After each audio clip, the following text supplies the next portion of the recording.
All right, we're gonna mix things up a little bit this week. So, thus far, we have looked only at non-absolutist theories of ethics. And what I mean by that is all of the theories we've looked at, egoism and subjectivism and cultural relativism, utilitarianism, libertarianism, all of these theories don't put value on the action for its inherent qualities. It's always the situation and maybe the consequences of the action that matter most. So, is stealing wrong? Well, if you're a utilitarian or an egoist or any of those others that we've looked at, the answer is going to be, well, it depends. What are the circumstances that you find yourself in when you're considering stealing? And maybe what will happen as a result of the stealing? Is there a backpack that belongs to somebody over here that you can see contains a water bottle and there's a person over here who's dying of dehydration? Would it be wrong to steal that water out of the backpack to save the person's life? And in virtually all of the theories that we've covered, the answer would probably be no. That's actually the morally obligatory thing to do. Stealing is actually moral in that case.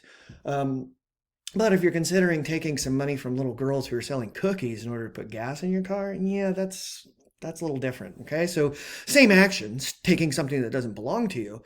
But depending on the circumstances and the outcomes, it may be the right or the wrong thing to do. Same thing with lying. The scenarios that you grappled with a few weeks ago with shopping with the friend who's trying on outfits just for the heck of it, and they look abominable. Is it okay to tell the white lie and say like, hey, you look great in that. You look fantastic in that. And I think most of you said like, no, that's fine. The white lie is actually okay in that case. Absolutist theories are going to take a little bit of a different approach, though. They're going to say it's not the situation that you're in that matters, and it's not what happens as a result of your action. It's the intent that you have when you take this action, and it's the action itself. The action itself, lying, stealing, killing, the action itself has inherent moral properties, and we can assess we can prescribe ethical actions not by looking at circumstances, not by looking at consequences, but by looking at the actions themselves. All right, so for the next couple of weeks, we're going to explore a few absolutist theories of ethics. They are non-consequentialist. They do not have regard for the consequences of an action. And the first theory we're going to look at, the one we're going to start probing this week, is Kantianism. And if you took Philosophy 10, the introduction to philosophy almost certainly covered Immanuel Kant, because he continues to be either the most important or one of the most important philosophers in Western civilization. So we're going to grapple with his system of ethics this week, which still continues to be regarded as one of the most powerful theories of ethics that's been created.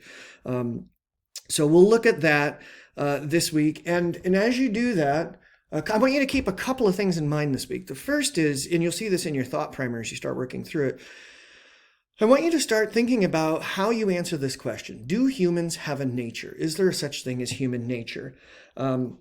You know that like dogs have a nature, like a Labrador retriever. It's in its nature to chase things or to swim in water. Cats have particular natures. You can see this with their relationship with birds and mice and the little toys you buy for them in the house. So do human beings have a nature, or are we just completely malleable beings that can be anything? So this is sort of a hotly contested question, or continues to be a hotly contested question. You're probably familiar with it in terms of the nature versus nurture. If you find yourself running into a postmodernist sociologist, they're going to say like, no, there is no such thing as human nature. Everything is a social cultural construct. And then you run into a biologist and they're going to have a very different opinion from that. So this question is still resolved, even though people on all sides of this issue say this issue has been resolved. It's not resolved. So you'll do yourself a favor by thinking about this question yourself. Where do I fit into this debate? Do human beings actually have a nature? And if so, what would be the significance of it? Like, okay, let's say you come to the conclusion we have a nature. So what? What does that mean? What do we do with that? Does that have any role in determining or guiding us in how to live? So the absolutist theorists that we're going to be looking over the course of the next couple of weeks, you'll see they answer this question in the affirmative. Yes, human beings have a nature, and the significance of that is we need to be living in alignment with this nature in order to live moral lives. All right. So that's the sort of question that's going to be put in front of you the next couple of weeks. And again, you're doing this good job of, well, let me try on the shoes of an absolutist and see what they feel like. And if they don't feel right, then the shoes you're going to take off. But you want to try and walk in the shoes of the absolutist. Don't be turned off by, sorry, my phone's ringing. Don't be turned off by the fact that these are absolutist theories. We tend to get, that's a funny term, I know. But anytime you hear absolutist or fundamentalist, it's an automatic sort of turn off.